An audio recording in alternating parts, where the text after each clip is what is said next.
దేవునికి స్తోత్రం. నేటి దినాన మన అరుణోదయపు దేవుని వాక్యము 1 సమూయేలు గ్రంథము 3వ అధ్యాయము 11వ వచనము.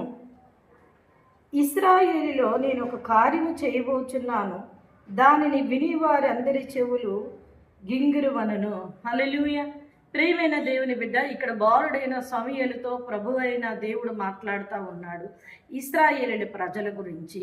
అయితే ఆయన ఒక కార్యాన్ని జరిగించబోతున్నారు, దానిని విని వారి చెవులట గింగురు అంటదని దేవుడు మాట్లాడుతూ ఉన్నారు. ఆ రోజు వారు భౌతికమైన ఇశ్రాయేలు గనుక వారితో దేవుడు మాట్లాడారు.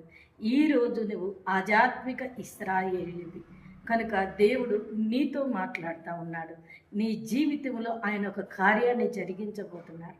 అది వినిన వారికి, చూసిన వారికి చెవులు గింగిరి పడేలాగా దేవుడు గొప్ప కార్యాన్ని నీ పట్ల జరిగించి నేను ఉన్నతమైన స్థానానికి హెచ్చించి, నీ స్థాయి నుంచి ఆయన నిన్ను హెచ్చించి బలపరిచి అనేకులకి ఆశీర్వాదకరంగా వెలుగునిచ్చే దీపస్తంభం మీద ఉన్న దీపం వలె ఆయన నిన్ను నిలబెట్టి అనేకులకి వెలుగునిచ్చే వ్యక్తిగా నిన్ను నిలబెట్టి బలపరుస్తారు.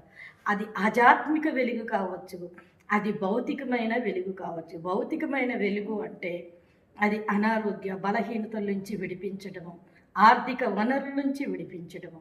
ఆధ్యాత్మిక వెలుగు అంటే దేవుని మాటను పట్టుకొని నువ్వు వెలిగింపబడ్డం. ఈ 2 వంతులుగా దేవుడు నిన్ను దీవించి అనేకులకి ఆశీర్వాదకరంగా నిలబెడతారు.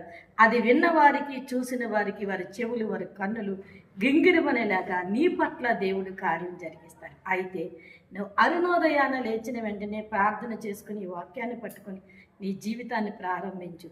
త్వరలోనే ఆయన నీ పట్ల కార్యాన్ని జరిగించబోతున్నారు. ఆమేన్.